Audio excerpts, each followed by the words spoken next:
Gracias por orar, hermanos, esta semana. Ustedes saben que estuve enfermo, bastante limitado. Fue como interesante pasar por enfermedad. Hace mucho rato que no pasaba yo enfermo. Yo creo que de los 27 años de ministerio, creo que una sola vez en mi vida he tomado como una licencia de una semana. Y me tocó esta semana la segunda después de 27 años. Bueno, no es malo, creo yo. Hemos tratado de aprovechar bien la vida en el Señor. Vamos a Marcos capítulo 10, pero agradezco al Señor por sus oraciones. Yo sentía las oraciones, hermano. Eso es lindo cuando uno está enfermo, sentir las oraciones de la iglesia, que uno pueda recuperarse, y eso es muy lindo. Ayer estábamos contentos acá también, fue un lindo tiempo. Y yo le decía a los hermanos, a la familia, cuando íbamos para la casa, qué talento hay acá en Valle Grande, hay una cantidad de talento enorme. Y no lo digo solo por los que cantan, que son un montón también. Curiosamente, esta iglesia casi todos cantan. ¿Quién no canta acá? Uno o dos nomás, y los demás, todos ya. Pero hay un montón de talento, hermano, acá. Estaba hablando también de los adornos, hay un montón de potencial interesante para hacer trabajos, digamos, con la comunidad, para hacer trabajos con niños. Hoy día nos toca un sermón que tiene que ver mucho con los niños. Para hacer trabajo con niños se requiere todo este talento que se desplegó ayer, que se empezó a ver. Se requiere de todo eso. Así que qué lindo que ya estamos como equipados pensando que el día de mañana podríamos hacer una inversión de vida en niños de nuestra villa, de acá del lugar, del sector. Y sería muy lindo pensar ya en algo así para el próximo año quizás, o para primavera, verano, poder hacer algunas actividades con niños. Sería espectacular. Creo que hay muchos niños hoy día abandonados, aunque usted no lo crea. No es que estén sin casa, no, están abandonados porque no hay nadie que los cuide. Están allí solos en sus casas porque usted sabe que papá y mamá muchas veces hoy día tienen que salir a trabajar y están solos. Entonces se podría hacer un tremendo ministerio, ser un impacto para muchas personas. Y por eso es bueno estar orando por estas cosas. Marcos capítulo 10, versículo 13 al 16, y le presentaban niños para que los tocasen, y los discípulos reprendían a los que los presentaban. Viéndolo Jesús, se indignó y les dijo: dejad a los niños venir a mí, y no se lo impidáis, porque de los tales es el reino de Dios. De cierto os digo que el que no reciba el reino de Dios como un niño, no entrará en él. Y tomándolos en los brazos, poniendo las manos sobre ellos, los bendecía. Hoy el sermón tiene que ver con servir a los niños. Jesucristo estaba sirviendo a los niños. Interesante que este episodio es un cuadro donde vemos el ministerio de Jesús hacia los niños. Hasta este minuto no habíamos visto una escena como esta. Hemos visto a Jesús que usa a veces un niño, lo pone adelante como un ejemplo. Pero no habíamos visto una escena como esta. Jesús ha estado preocupado de llevar el evangelio a todas las personas, de predicar y atender a todos. También se ha topado varias veces con los religiosos de su época, y ahí está en esa disputa, en esa lucha, en esas cosas desagradables, ¿cierto? De estar con estos hipócritas que tratan de hacerlo caer y tropezar. A esta altura ya se ha topado con varios religiosos que en este minuto ya lo consideran un enemigo público para él. Ya están pensando en cómo eliminarlo, cómo mandarlo a matar en realidad, cómo generar asesinatos, ¿cierto? Eliminar a Jesucristo. Ellos están buscando formas de hacerlo caer. De hecho, al inicio de este capítulo, el capítulo 10, Jesús está explicando el tema del divorcio, ¿cierto? Bien, Alonso la semana pasada estuvo haciendo su trabajo acá, predicando, enseñándoles acerca del tema del divorcio, tema que lo trajo, ¿quién? Bueno, lo trajeron estos religiosos también, fariseos, y trajeron esta polémica, ¿cierto? Pero la idea era hacer caer o tropezar a Jesucristo en alguna palabra. Entonces, interesante, a pesar de este grupo contrario a Jesús, muchos igual en aquellas multitudes estaban buscando del Señor. Habían escuchado su mensaje y visto sus milagros. Ellos estaban creyendo en Él, estaban empezando este proceso de creer en Jesucristo. De hecho, muchos estaban convencidos de que Jesús de Nazaret era un enviado de Dios y querían que Él bendijera a sus hijos o a los niños que se presentan acá. Jesús estaba llegando a un punto de influencia importante dentro de la sociedad, dentro de las personas de su sociedad. Las personas estaban trayendo a sus hijos, estaban trayendo niños. No se aclara en el pasaje si estos niños eran los hijos de, o eran sobrinos, o eran nietos, no sabemos. pero sí sabemos que eran personas adultas trayendo a estos niños y presentándolos al Señor Jesucristo. Pero ¿eso qué muestra? Influencia. Jesucristo era confiable, las personas venían a Él y era confiable no solo en el sentido de una confianza humana, sino que las personas confiaban que este hombre era especial y que podía traer bendición a mis hijos, a mis niños. Parece que era una costumbre para ellos, cuando veían a alguien de Dios, pedirle a ese hombre de Dios que bendijera a su familia, en este caso, a los niños. Jesús estaba llegando a un punto de influencia importante dentro de estas personas. Las personas estaban trayendo a los hijos para que Jesús los tocase. Ellos apreciaban, de hecho, esto, que Jesús considerara a sus hijos. Pensaban que esto traería a la vida de sus hijos cierta bendición. Por lo tanto, vemos a una sociedad moviéndose en favor de Cristo, aunque hay otra, que son estos religiosos, que están en contra de Él. La sociedad en general, las personas común y corrientes, ¿cierto? Estaban yendo con Jesucristo y estaban llevando a sus niños. ¿Cuántos? Y es interesante algo, hermano, quiero que haga un contraste acá. ¿Cuál es el contraste? Porque me llama mucho la atención que en el capítulo 10, lo interesante es que los religiosos estaban hablando de divorcio y Jesús, luego de eso, o acto seguido, Marcos registra que Jesús comienza a bendecir a los niños. Quiero que piensen eso. Los religiosos traen el tema del divorcio y Jesús está bendiciendo a los niños. Y están en el mismo capítulo. La pregunta es, ¿tendrá alguna relación estos dos relatos?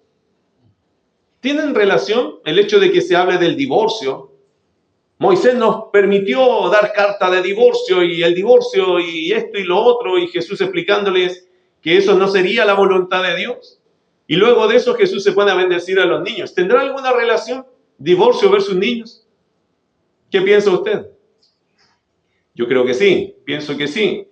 ¿Cuántos hoy, hermanos queridos, se enfocan en sus diferencias, en sus peleas, en la posibilidad de divorciarse y dejan a un lado el fruto del amor matrimonial que han recibido de Dios como son sus hijos? Eso es triste hoy día. La gente cuando se quiere divorciar, como que piensan en sí mismos, no, es que nos llevamos mal, esto se va a cortar de esta forma, y hablamos tan livianamente de la posibilidad de divorciarnos, teniendo incluso hijos, que mirar en ellos y uno dice, hermano, eso también es importante. Es cierto una cosa, es verdad, los niños no pueden provocar el amor en el matrimonio, es verdad. Los niños no mantienen junto un matrimonio, es verdad. Pero los niños nos recuerdan que entre nosotros sí hubo suficiente amor. Y eso no pueden negarlo. El hecho de tener hijos es una bendición. Enfóquese en recuperar aquello que se perdió mejor. Mire a sus hijos y dele gracias a Dios por tener un matrimonio y tener una familia. Usted no tiene un esposo perfecto, tampoco tiene una esposa perfecta. Nadie tiene a alguien perfecto a su lado. Pero a pesar de eso, Dios nos ama. Y a pesar de eso, Dios nos quiere ayudar. El camino al divorcio, yo creo que ese no es el camino. El camino creo que tiene que ver con la reconciliación, el perdón, la comunicación, el arreglar las cosas, el dejar el orgullo a un lado. El poder reconocer cuál es mi culpa, mi parte, la mía, no la de la persona, mi cónyuge en este caso, no, la mía, ¿cuál es mi culpa? ¿Cuál ha sido mi pecado en esto? Y que la otra persona haga su propia mea culpa está bien, pero yo tengo que partir por mí. Yo no puedo esperar que la otra persona cambie para yo cambiar. Yo necesito cambiar porque yo soy el creyente. Y si yo amo al Señor, yo necesito hacer mi propia mea culpa, enfocarme en los pecados que yo he cometido y pedir perdón a la persona, a mi cónyuge en este caso, por los pecados que yo he cometido. No por los que la persona cometió contra mí, no, los que yo cometí contra la persona, porque siempre lo hacemos también. El punto está, hermano, en que yo veo una relación acá. Muchos hablan, los fariseos, no, hermano, estamos hablando de las autoridades espirituales, hablando de divorcio. Y Jesús hablando de bendecir a los niños. ¿Qué está fomentando Jesús? El amor a la familia, hermano. El amor a la familia. El amar a tus hijos, el cuidar de tus hijos. ¿Y quién mejor que los padres pueden cuidar a los hijos? Y juntos, no divorciados, sino juntos. Sería, creo yo, una relación que podemos sacarle a este pasaje. Es mejor, hermanos, disfrutar la vida matrimonial y también de lo que Dios nos ha entregado en esta relación matrimonial que son nuestros hijos. Bueno, versículo 13, vamos allá. ¿Qué dice el pasaje? Y le presentaban niños para que los tocase. Aunque es poco el relato, no crea que es tan simple, ¿eh? Hay cosas interesantes acá. Mira lo que dice, y le presentaban niños para que los tocase. Nótese la ausencia y mire la observación. Nótese la ausencia de datos geográficos y de horario. Generalmente en la Biblia se dice en la ciudad tanto, a la hora tanto, pero aquí no. Aquí, ¿qué se dice? Y le presentaban niños para que los tocase. ¿Dónde? ¿Cuándo? ¿A qué hora? No sabemos otros detalles. A veces se dice en la casa de o llegando a. En este caso no, solamente se pone, Marcos registra y le presentaban niños para que los tocase, como que pusiera relato en el aire. ¿Por qué?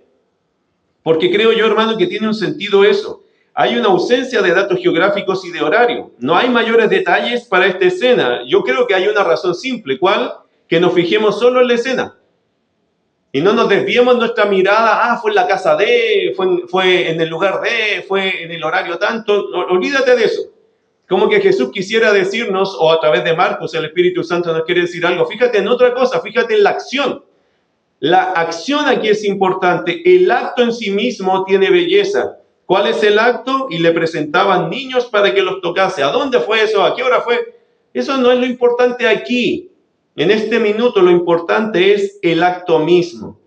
¿Cuál era el acto? Le presentaban niños para que los tocasen. Interesante, la palabra le presentaban niños. ¿Por qué es interesante? Anótelo, porque de aquí brota la práctica cristiana de la presentación. A mí me tocó presentar no sé cuántos niños ya en 20 y tantos años de ministerio. Hermano, imagínense, llevo 27 años pastoreando. Entonces yo he presentado niños que hoy día ya están casados y ya tienen sus hijos, porque son muchos años. Que uno ha presentado niños que ahora ya tienen 30 años, 35, hasta 40 años. Y yo sigo tan joven como siempre, una cuestión impresionante. Ahora, le presentaban niños. De aquí, hermano, brota esta práctica que se llama la presentación. Nosotros los cristianos, los bautistas en particular, no practicamos el bautismo de infantes. ¿Por qué? Porque el bautismo de infantes rompe el principio de convicción personal y de propósito de dar testimonio. El bautismo, hermano, es para dar testimonio de haber puesto nuestra fe en Jesucristo, de habernos arrepentido y haber creído en el Evangelio y que nuestra vida cambió. Y eso es el testimonio que damos cuando nos bautizamos. Un infante, un niño pequeñito, porque eso es la idea acá, lo que está hablando Jesucristo, un niño pequeño no entiende todos estos temas. No entiende de arrepentirse, de creer. Él no lo entiende todavía, es un pequeño, 2, 3 años. No hay una asociación, una capacidad de asociación de esas verdades. Por esto, hermano, el bautismo de infantes no tiene ningún efecto espiritual en los niños. ¿Quién hace el bautismo de infantes? Bueno, la Iglesia Católica es la que más practica bautismo de infantes. Y otras quizás denominaciones también bautizan, entre comillas, toman a los niños y los bautizan. Yo creo que eso, hermano, no aplica en la Escritura. Sé que hay algunas denominaciones que practican estas cosas, pero ese bautismo de infantes no tendría sentido. ¿Por qué? No hay conciencia de pecado, no hay conciencia de convicción, no hay testimonio en la persona. La persona no te podría decir nada acerca de cómo Cristo está en su vida, cómo lo cambió, porque es un niño pequeño, no entiende todavía esta dimensión de información. No lo siente así tampoco, no entiende si es pecador o no sabe nada de eso todavía. Una vez un pastor amigo me compartía, nos hacía reír un poco porque había un niño de 4 años que él estaba tratando de predicar el Evangelio. Y él le decía, ¿tú reconoces que eres pecador? No. Y él le puso 1000 ejemplos, pero cuando le mienten, no, yo no miento. No, pero no te has portado mal. No. Hermano, costó un exorcismo eso. No lo pudo llegar a entender el niño que él era un pecador. Es que es un niño. No asocia todavía las verdades. No le pesa la acción como si nos pesa a nosotros. Interesante. Bueno, con los niños, hermano, y el pastor dijo, tuve que dejar el evangelismo ahí porque no pudimos pasar al otro punto, porque él no reconoció pecado. Y claro, no reconoce pecado, no se puede seguir avanzando, hay que reconocer que es pecado, pero el niño no tenía pecado, en su mente no asociaba nada en maldad. Era muy pequeño aún. Bueno, pero lo que sí vemos en las Escrituras, hermano, es este tipo de práctica que hizo el Señor. ¿Cuál? El que está acá. Le presentaban niños. Por eso nosotros lo que hacemos, básicamente, a veces en la iglesia, si queremos hacer algo con los niños, sí, una presentación. Claro que sí. ¿Qué significa? Tráigalo, lo tomamos o lo ponemos con los padres allí, oramos por él y pedimos la bendición del Señor. Y eso es lo que el Señor hizo acá. El Señor tomaba a los niños y oraba por ellos. Mira versículo 13, y le presentaban niños para que los tocase. ¿Cuál era la idea de tocar a los niños? Mira Mateo capítulo 19, verso 13, por favor. Mateo 19, versículo 13. Dice así: entonces le fueron presentados unos niños para que pusiese las manos sobre ellos y orase. Y los discípulos le reprendieron. Entonces Mateo nos explica esta acción diciendo, entonces le fueron presentados unos niños para que pusiese las manos sobre ellos y orase. Esa es la idea de tocarlos acá según Marcos 10:13, para que los tocase. ¿La idea cuál es? Poner su mano sobre la cabeza de ellos y orar por ellos. Eso es la acción acá de tocar a los niños. La idea, hermano querido, no era, para que usted lo entienda bien, no era hacer de esto un acto rápido, sino tomar el tiempo especial con cada uno de ellos. No es que el Señor es como la mujer de flujo de sangre, ¿cierto? No es que tocó nomás allí o que Jesús pasaba su mano rápido por ellos. No era la acción. La acción era tomarse el tiempo con cada niño, de tomarlo, de poner su mano y orar por los niños. ¿Ok?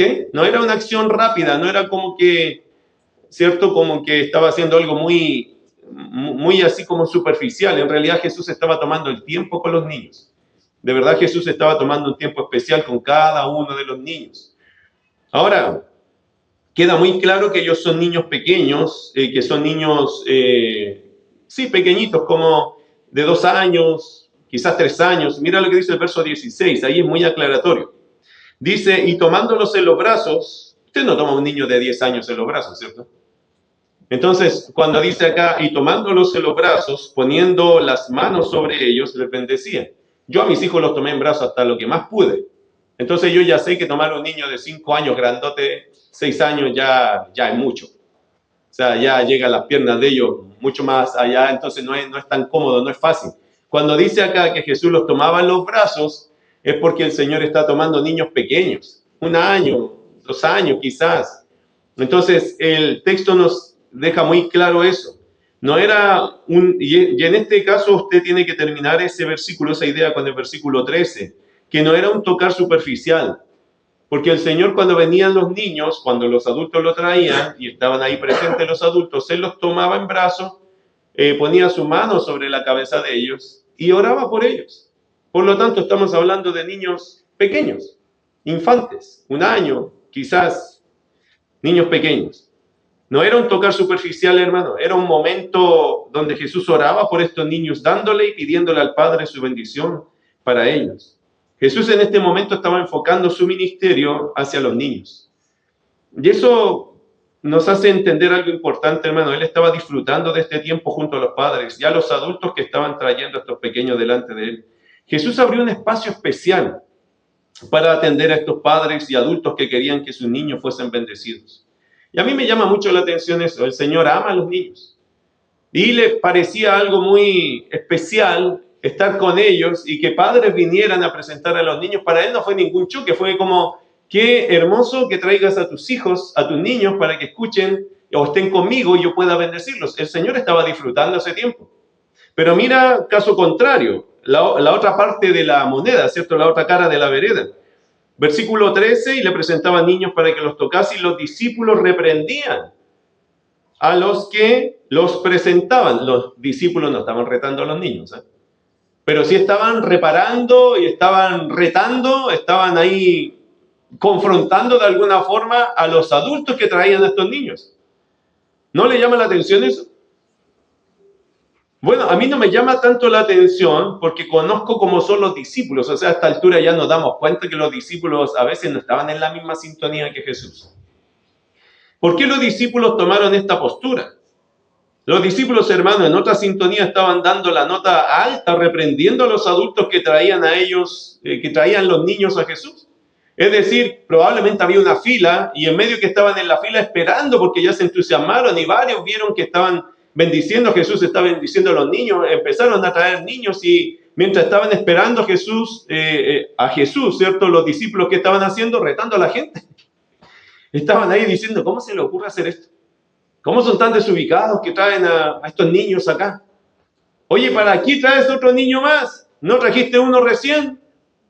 Y estaban allí haciendo un ambiente totalmente contrario de lo que Jesús estaba haciendo. Jesús disfrutando con ellos y estos otros estaban reprendiendo a los que los presentaban. Pregunta, ¿por qué los discípulos tomaron esta postura? Mire, vaya a Marcos capítulo 6, verso 37, va a entender algo allí.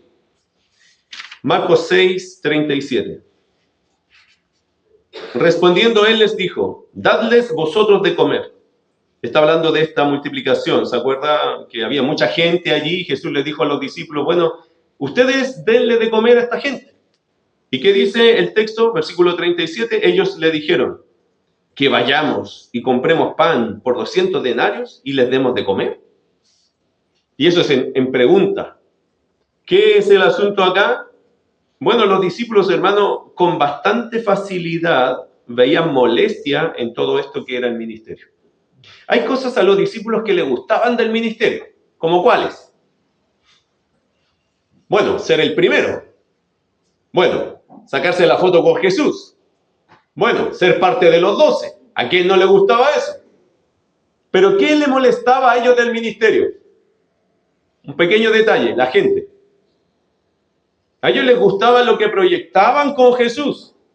Pero esto de atender a la gente, más encima que yo vaya a comprar y que les dé de comer, 200 denarios, un año de trabajo, ¿ustedes creen, Señor, qué estás diciendo? Y ahora los vemos retando a la gente que trae a niños. O sea, ¿qué ves tú en la mente del discípulo? No entienden lo que significa el ministerio. Les gusta cierto aspecto del ministerio. Quizás más la fama. Acuérdense que ellos siempre discutían qué cosa, quién de nosotros es más importante. Eso les atraía mucho a ellos, porque tenían la idea de un Jesús libertador, ¿cierto? Alguien que quizás va a traer fama y fortuna en algún momento de sus vidas. Judas, de hecho, pensaba así. Judas pensaba que él sería un importante allí, tenía la bolsa, él era el tesorero del grupo.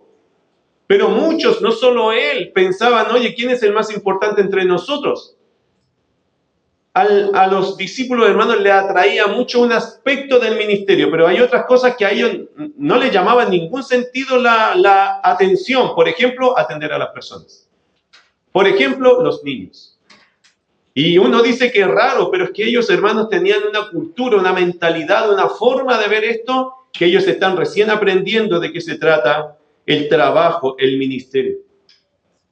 Ellos, mirando el ministerio de forma pragmática, interpretaban que el ministerio de Jesús era para cosas importantes, no para atender problemas domésticos o a personas consideradas insignificantes, que no aportaban, como lo son los enfermos o los niños. ¿Se acuerda de la mujer cananea o la mujer sirofenicia? ¿Se acuerda?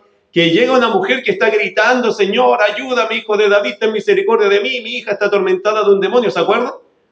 Esta mujer gritaba y gritaba. ¿Y qué dijeron los discípulos a Jesús? Jesús, por favor, ayúdala. Mira cómo sufre. No, ¿qué le dijeron? Señor, échala.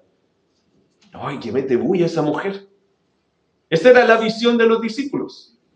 Los discípulos, hermanos, cuando cada vez que veían a alguien que no iba a aportar algo, que no les traía algo, que no traía un beneficio hacia, a ellos no les importaba mucho.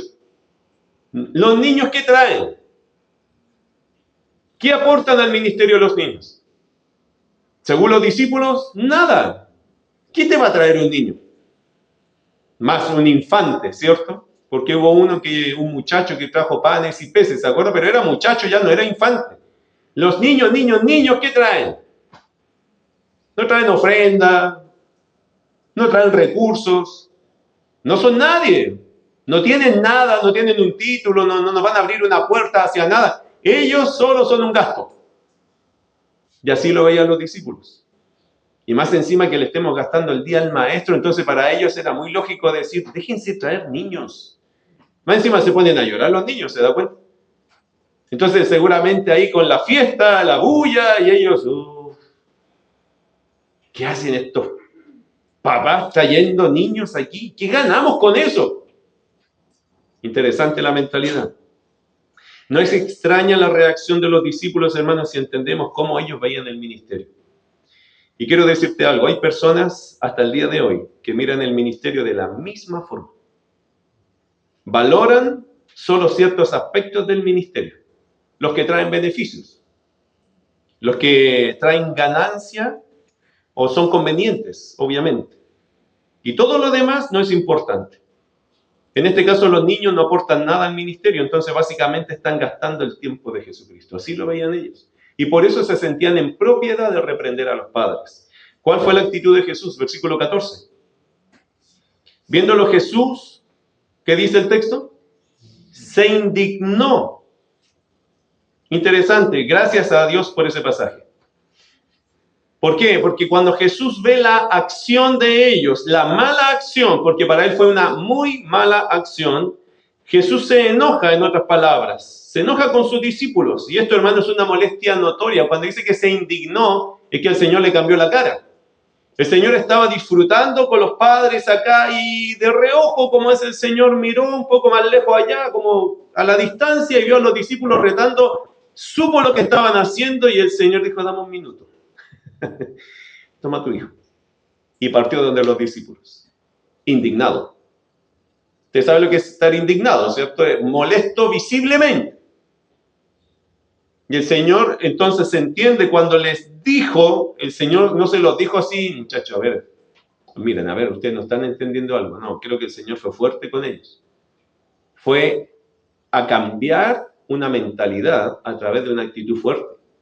No fue tan simpático el Señor. ¿Por qué? Porque estaban haciendo algo totalmente contrario de lo que sí haría Jesús, o de lo que estaba haciendo en ese minuto Jesús. El Señor no quiere, hermano, y quiero que usted entienda bien esto. Jesús ama a las personas. ¿Amén? El ministerio tiene que ver con personas, hermano, no con programas. El ministerio tiene que ver con personas, incluye todas las personas. El anciano, el niño, el adolescente, el matrimonio, el adulto, la mujer, el hombre. El ministerio tiene que ver con las personas. Nosotros aquí lo que estamos haciendo es levantar un ministerio para ayudar a las personas. No se trata del afán de un programa. Los programas son para bendecir a las personas. El programa de ayer fue lindo, ¿no? ¿Les pareció hermoso? A mí me pareció precioso. ¿Por qué? Porque vinieron personas acá que se sintieron bendecidas. Yo me fui a mi casa y escuché a uno de ellos que decía, eso es lindo verlo en la iglesia. Es lindo ver la comunión. Es lindo ver esto del relajo, de estar juntos, de solo participar, de cantar por alabar a Dios. Sin estar sujeto a que saliera perfecto, porque no estábamos buscando perfección, sino como niños cantándole a su papi. Y eso siempre es hermoso. Amén. Hermano, ahí no te puedes perder. No puedes decir, oh, pero es que no salimos a la hora y no, nos atrasamos un poco, se rompió el programa. Puede haber sido, pero ¿qué era lo más importante, el programa? O las personas que fueron bendecidas. No te pierdas nunca, hermano, siempre son las personas. El programa puede atrasarse, adelantarse, afectarse, pero mientras las personas sean bendecidas, esa es la meta. Y si alguien aquí se fue con una linda impresión ayer, de la iglesia, de los hermanos, del Señor, eso valió la pena. Eso valió la pena. Por eso, hermano, nunca se pierda la discusión. Las personas son importantes. Los discípulos veían el programa. Jesús estaba viendo las personas. Y, hermano, eso es importante. El Señor no quiere iglesias frías. El Señor, hermano, no quiere iglesias frías que no tengan un espacio donde padres puedan traer a sus hijos y que ellos reciban la bendición de Dios. Ahora no se confundan, no estamos diciendo que estén todos los niños metidos acá interrumpiendo todas las cosas, porque de verdad que los niños interrumpen también. Pero eso no significa, hermano, que uno los debe rechazar, no, pero abrimos espacios para que los padres con calma puedan traer a los niños y ahí pueden estar en sus clases, ¿no? Calentitos, escuchando la palabra de Dios y también nos dando un espacio a nosotros. O sea, todo se puede organizar. Lo terrible sería que una iglesia dijera, en esta iglesia no nos interesan los niños, así que no traigan niños. No, ¿eso sería bíblico? Y hay iglesias, hermano, que han hecho una estructura tan rígida que es imposible que entren niños ahí. Conocí una iglesia que decían, no se mancha, no se toca, cuidado con sentarse aquí. Entonces, los niños no tenían espacio allí. Porque un niño entra, toca, mancha, y es así, ¿o no? Hermano, no podemos tener un templo pensando que no se va a ensuciar. A ver, hermano, cuidado con eso así. No, que el niño, mira, tiene dulce en las manos. Y, hermano, hacer escándalo por eso sería una tontera. Eso va a pasar. Es como cuando usted se compra un auto y tiene hijos, niños, y usted piensa que no lo van a ensuciar. Y hay papás que hacen eso. Entonces subirse al auto es una tensión horrible. Yo creo, hermano, que ahí hay que cambiar un poco la mentalidad, hay que disfrutar un poco más la vida. No van a ser niños toda la vida, ¿cierto? Y cuando sean grandes van a tener que limpiar ellos mismos las manchas que dejan. Pero es importante, hermano, darle espacio a los niños, que la iglesia sea en ese aspecto un hogar, una familia. Jesús quisiera algo así. Jesús quisiera un ministerio, hermano, que los niños sean bienvenidos, que nosotros seamos empáticos con ellos. Mira lo que dice el texto. Y les presentaban niños, los discípulos los reprendían. Verso 14, viéndolo Jesús se indignó y les dijo, y aquí viene, hermano, la hora de la lección ministerial. Jesús les da una lección a los discípulos. Ellos, como nosotros, estamos aprendiendo de Jesús, ¿qué son sus prioridades? ¿Cuáles son sus deseos? El trato con las personas. Los discípulos ya habían entendido que Jesús ama a las multitudes, que busca que todos sean ayudados, pero ahora los discípulos están aprendiendo otra cosa, que también los niños son importantes y dignos de ser considerados. El Señor está traspasando ahora su visión de cómo hacer el ministerio, y eso es precioso igual. Dentro del error que cometen los discípulos, es hermoso ver a Jesús invirtiendo como líder para ellos, enseñándoles o traspasando su visión de cómo se hace el ministerio, de cómo trabajar con las personas. Y Jesús les está diciendo ahora que no solo multitudes, no solo gente grande, no solo gente importante, no solo los religiosos desagradables, también los niños hay que considerarlos. Porque es interesante que Jesús también trabajó con los religiosos, tratando de hacerles ver la Biblia. Con ellos no logró mucho, pero también Jesús quiere trabajar y tratar con los niños. Mira versículo 14, ¿qué dijo Jesús a los discípulos para que entendieran cómo se trabaja con los niños? ¿Qué dice? Dejad a los niños venir a mí y no se lo impidáis, porque de los tales es el reino de Dios.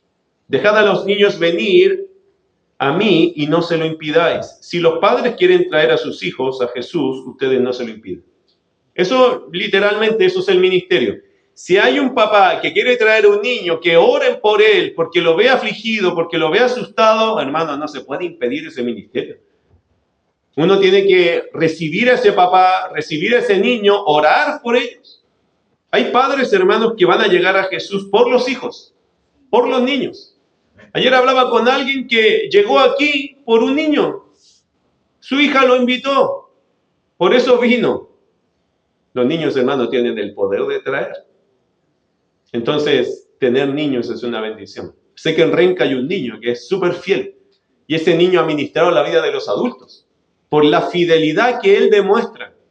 Hermano, nunca despreciemos la presencia de un niño. Y una iglesia tiene que valorar cuando los niños vengan.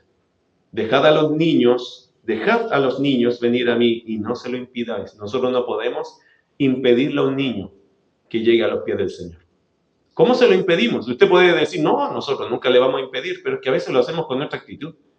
A veces lo hacemos con nuestra indiferencia. A veces lo hacemos con nuestra indolencia, a veces lo hacemos con nuestra frialdad. Necesitamos ser más cercanos a los niños, necesitamos ser más tiernos con los niños, necesitamos que ellos sientan que estos son sus tíos que los cuidan no solo físicamente, también espiritualmente, que estamos pendientes de sus necesidades, que si los vemos tristes, ¿cómo estás? A veces nosotros nos dedicamos a hablar mucho del mundo de los adultos, pero ¿a quién baja a hablar con un niño? Hermano, qué interesante es que a veces uno mira el mundo de los adultos, pero nunca pierdas el mundo de los pequeños. Ellos tienen otras ideas, ellos ven la vida de otra forma. Y es lindo cuando uno baja y se preocupa de ellos también. Aquí tenemos un montón de niños, somos bendecidos, hermanos, porque hay muchos niños. Y qué hermoso es cuando ellos vienen acá y se sienten en casa, en familia. Hay que sacarle todas las cosas porque ellos se sienten como que esta es su pista de aterrizaje, ¿cierto? Pero qué hermoso es que ellos se sientan confiados. Y eso, hermano, es algo que la iglesia debe fomentar. El hecho de que ellos se sientan parte de la familia. Interesante versículo 14, porque de los tales es el reino de Dios. ¿Qué significa eso? Y aquí hay algo para mí muy hermoso. Lo leí del libro Seguro en las manos de Dios de John MacArthur. No sé si alguna vez leíste ese libro es precioso. MacArthur comienza ese libro diciendo que un día una mujer llegó desesperada, parece que era vecina o cercana de él, Y la vecina dijo, mi hijo murió, salió corriendo desesperada y su hijo falleció, era un pequeño.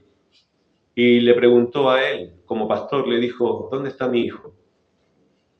Y él le dijo, seguro en el cielo. Pero después John MacArthur se fue a casa y se puso a pensar, yo llegué y le dije a esta mujer que su hijo está seguro en el cielo. Y empezó a hacer toda una investigación, un estudio bíblico para saber que lo que le había dicho era la verdad. Fruto de esa experiencia nace este libro Seguro en las manos de Dios. Si no lo tienes, cómpralo. Es un libro espectacular. Yo lo leí, hermano, y tiene que ver con los niños que han muerto. ¿Dónde están hoy día? ¿Están con Dios? ¿Están en el infierno? Porque hay gente que dice esto, herencia pecaminosa, todos nacemos con herencia pecaminosa, por lo tanto, si un niño muere, nace con herencia pecaminosa, por lo tanto está en el infierno. ¿Creerá usted eso? Interesante, hermanos, cómo se plantea en la Biblia esta temática de los niños, de los infantes. Recuerde que a veces Dios mismo pidió que se eliminaran todas las personas, se erradicaran todas las personas, incluyendo niños. Ahora, si el castigo tenía que llegar para niños incluso, la pregunta es, Dios cuando permitió el castigo para niños, ¿significa que estos niños están en el infierno? ¿O Dios puso un manto de gracia sobre ellos? Y mira lo que dice este pasaje. A mí me parece muy interesante la temática. El tema muy apasionante, y yo tengo una postura respecto a eso y se lo voy a enseñar ahora. Creo que es lo que dice la Biblia en realidad. Dice, dejad a los niños venir a mí, no se lo impidáis, porque de los tales es el reino de Dios. La expresión lo dice así, de los tales es, no será, sino que es el reino de Dios. ¿Cuál es la postura que tengo yo en esto? Que el Señor estableció, hermano, un trato en particular con los niños, con los infantes. Estamos hablando de pequeños que no tienen conciencia de pecado y nada de eso. Dice el pasaje que de los tales es el reino de Dios, es decir, el reino de Dios les pertenece, es de ellos. Según el Señor tiene el reino de Dios, la salvación asegurada para estos niños. Y pienso, hermano, que esto es algo soberano. Que obviamente el Señor, evaluando la incapacidad que tiene un niño de entender las verdades espirituales o de entender su condición de pecado, Él pone su manto de gracia sobre ellos y los hace entrar a su reino solo por el hecho de que son infantes, de que no tienen cómo defenderse. ¿Usted se imagina al juez de toda la tierra con un niño de 1 año diciendo, tú, dime, ¿reconoces tu pecado? Y el niño mirando. Ni hablar sabe. ¿Cómo expresa? ¿Cómo se defiende? ¿Cómo podría el juez de toda la tierra, alguien lo dijo de esta forma, mirar a un niño y enjuiciarlo a un punto que el niño ni siquiera asocia la vida porque no ha tenido la oportunidad y murió? Un niño de 6 meses, que es una ternura, ¿cierto? Pero ¿cómo podría defenderse un niño de 6 meses? ¿Cómo podría argumentar en contra? Tú eres un pecador, ¿lo reconoces? ¿Y qué va a decir un niño? No sabe nada, hermano. Está incapacitado para una defensa, una conciencia no la tiene, no ha desarrollado su vida. Por lo tanto, entiendo yo que el Señor pone su manto de gracia sobre ellos y los hace entrar de forma soberana. El Señor tiene una administración particular con ellos, eso es lo que entiendo. Porque ellos no tienen cómo defenderse, no tienen conciencia desarrollada sobre el bien o el mal. Yo creo, hermano, ver en la experiencia del rey David un indicio de esto. Mire 2 de Samuel, capítulo 12. Déjame leerte este pasaje que me parece interesante, verso 19 en adelante. 2 de Samuel, estamos en el Antiguo Testamento. 2 de Samuel, capítulo 12, verso 19 al 23. Escucha lo que dice. Mas David, viendo a sus siervos hablar entre sí, acuérdense que David tuvo un hijo acá y murió. Había nacido hace poquito el niño, ¿cierto? Recién nacido y murió.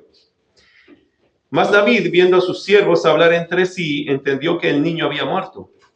Por lo que dijo David a sus siervos, ¿ha muerto el niño? Y ellos respondieron, ha muerto. Entonces David se levantó de la tierra y se lavó y se ungió y cambió sus ropas y entró a la casa de Jehová y adoró. Después vino a su casa y pidió y le pusieron pan y comió. Y le dijeron sus siervos, ¿qué es esto que has hecho?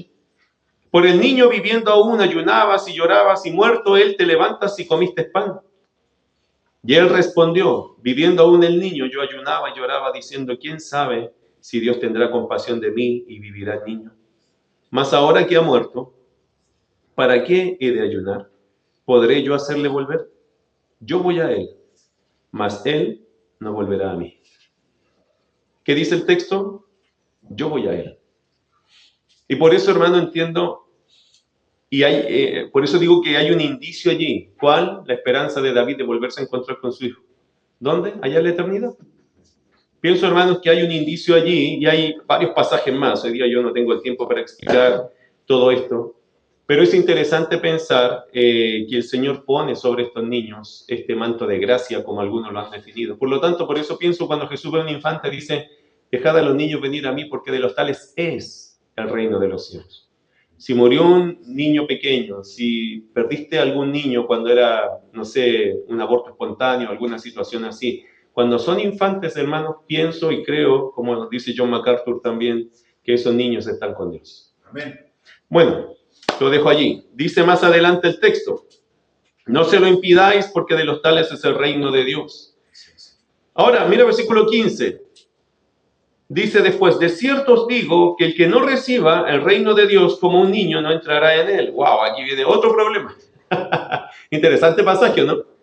De los tales es el reino de los cielos, y después Jesús toma el ejemplo de un niño diciendo lo siguiente, de cierto os digo que el que no reciba el reino de Dios como un niño no entrará en él. Y mira cómo empieza la cláusula, esta cláusula, cómo la desarrolla, dice, de cierto os digo, así comienza el versículo 15, interesante, esta declaración, hermano, tiene peso. Cuando dice de cierto os digo, Jesús está diciendo, les prometo que.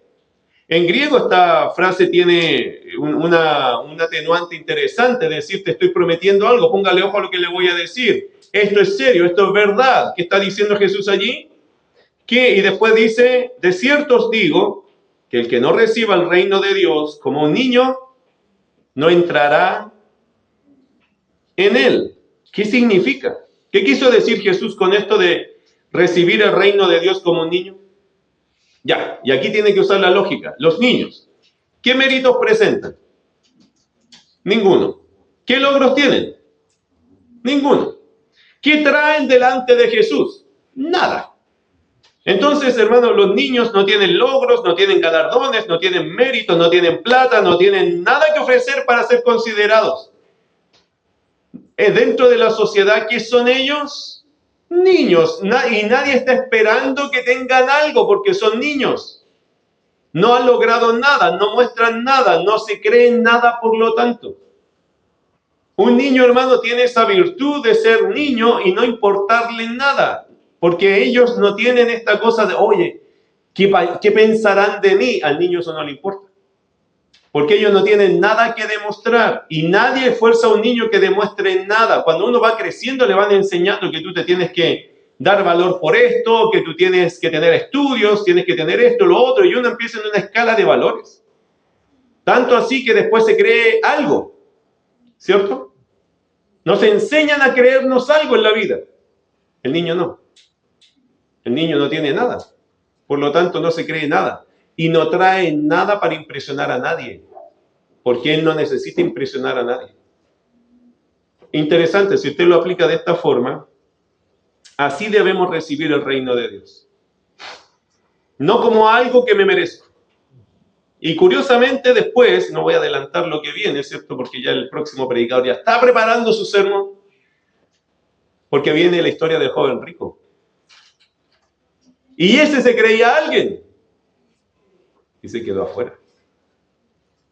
Y si usted asocia eso, ¿qué le puedo decir acá? Versículo 17, de cierto os digo, te prometo que esto es así, que el que no reciba el reino de Dios como un niño, no entrará en él. ¿Qué está diciendo Jesús acá?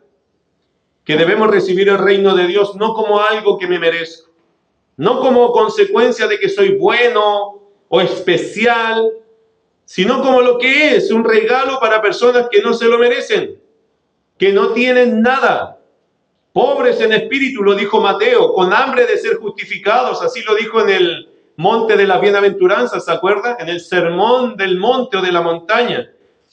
Él dijo, bienaventurados los pobres en espíritu, que significa que yo sin Jesús estoy en bancarrota. Que también dijo los que tienen hambre y sed de justicia. ¿Qué significa hambre y sed de justicia? Que yo no tengo nada, que estoy pasando hambre, que necesito la justificación, porque sin ella yo no soy nada, no soy nadie, no podría ser salvo. Necesito la justicia. Necesito que alguien me justifique. Hambre y sed de justicia. Personas en bancarrota espiritual, hermano, que necesitan la justicia de Dios porque están desnudos e incapaces de proveerse a sí mismos de estas cosas. Si queremos entrar al reino de Dios con nuestros méritos, te quedas afuera. Porque a este reino se entra humilde. Se entra reconociendo que en nosotros no hay nada que al Señor le sirva para que por este mérito nos salve, igual que un niño. Fíjense que los niños venían a Jesús acá entusiasmados. Algún niño habrá pensado, Jesús me va a aceptar, ¿no? Me voy a peinar para que Él me acepte. Los niños no piensan eso, hermano, por eso los papás los peinan. ¿Se da cuenta de eso? Si a un niño lo invitan a un cumpleaños y él anda todo sucio jugando en la calle, dice, ya llegó el rato del cumpleaños, ¿sabe lo que hace el niño? Parte corriendo al cumpleaños. Él no se lava, él no se limpia, él no se peina. ¿Por qué? ¿Quién hace eso? Ven para acá y la mamá ahí lo arregla entero, ¿cierto? Pero el niño le da lo mismo. ¿Por qué? Porque el niño no ve ese problema. Si me invitaron a mí, puedo ir todo mugriento, porque el niño no asocia que allí hay un mérito. Porque para los niños eso no es un mérito. Estoy invitado, yo voy a entrar porque yo estoy invitado. Sí, pero lávate la cara, lávate las manos. Es que el niño ni pensó en eso porque para él no necesita ningún mérito. ¿Lo entiende? Hermano querido, así uno tiene que entrar al reino de Dios. A mí me invitaron. Yo le creo al que me invitó. Yo voy nomás. Sin mérito. Por eso el Señor dice, yo te prometo algo, que el que no reciba el reino de Dios como un niño no entrará en él. Por eso el Señor le fascinaba a los niños. ¿Por qué? Porque venían nomás. Porque Él les abría los brazos y ellos corrían a los brazos. Pero es que vengo todo sucio, perdón. A ellos no les importa eso. A Jesús tampoco. Venga como tenga que venir. Porque el Señor le abrió los brazos y ellos confiadamente venían a Él. Sin méritos. Hermano, cuando uno ve méritos, uno se echa para atrás, uno como que lo piensa, uno como que dice, no sé si yo alcanzo, no sé si esto me da, no sé si yo me lo merezco. Tenemos que entender algo, usted no se merece nada. ¿Estamos de acuerdo con eso, cierto? En la salvación, hermano, usted no se merece nada. Yo tampoco, en realidad nadie. No somos salvos por lo bueno que somos o por lo bueno que el Señor vio en nosotros. Él no vio nada bueno en nosotros. Nosotros éramos simples pecadores perdidos, condenados, miserables, condenados a la eternidad, pero una eternidad en el fuego eterno. El Señor, por gracia y misericordia, nos tomó y nos salvó. ¿Por qué mérito? Los méritos de Él, no los nuestros. Porque por gracia sois salvos por medio de la fe, y esto no de vosotros, pues es don de Dios. No por obras, para que nadie se gloríe. Efesios 2, 8 y 9, lo conocen, ¿cierto? Así que, querido hermano, allí está el ejercicio de este versículo para nosotros. Porque por gracia sois salvos por medio de la fe. Y esto no de vosotros, pues es don de Dios. Así entra un niño creyendo que esto es un don de Dios. No tiene nada que ver conmigo, tiene que ver con el que me recibe. Y hermano, eso es la salvación. Entender que yo no soy salvo porque Dios vio algo en mí. No, yo soy salvo porque creí en aquel que me invitó a ser salvo. Así es. Y son sus méritos. Él murió por mí. Yo no hice nada por Él. Él lo hizo todo por mí. Y termina el verso 16 diciendo, y tomándolos en los brazos, poniendo las manos sobre ellos, los bendecía. 3 actos que nos muestran la cercanía de Jesús, ¿cierto? Tomándolos en los brazos, poniendo las manos sobre ellos y bendiciéndolos. Hermanos queridos, el ministerio que Jesús hizo con los niños les dio a los discípulos una mirada distinta acerca del cómo tratar a los pequeños. El ministerio, hermano, debe considerar a los niños, y nuestro ministerio también, nuestra vida debe considerar a los niños. Ellos nos recordarán siempre con su actitud que no hay nada de nosotros que el Señor mira para hacernos salvos. Solamente gracia. Y es bueno tener niños porque los niños te van a recordar siempre con su actitud. Que no es que ellos se merezcan nada, no les importa merecerse nada, porque ellos saben que son niños y no pelean con eso, son niños, no tienen méritos y eso nos recuerda siempre a nosotros algo, así el Señor nos mira también. Nosotros somos niños, no tenemos ningún mérito, sin embargo, el Señor nos hizo parte de su casa, de su salvación, de la redención en Cristo Jesús. Amén. Vamos a orar, ¿qué les parece? Querido Dios, gracias por regalarnos este tiempo. La gloria sea suya, Señor, por mostrarnos en este pasaje tanta belleza, tantas cosas importantes. Es un pequeño pasaje, Dios, pero que nos deja verdades claras. Y una de ellas, Señor, quizás la más importante, es que tú amas a los niños, que tú quieres un ministerio que también se enfoque en los niños, que también se preocupe de los niños. Señor, hay muchos de ellos que hoy día sufren. Y oramos, Señor, que nosotros como iglesia podamos ser de verdad una bendición para estos padres que traen a estos niños con la esperanza de que ellos también, Señor, puedan ser bendecidos por ti. Hoy, Señor, te damos las gracias porque también este pasaje nos muestra la salvación.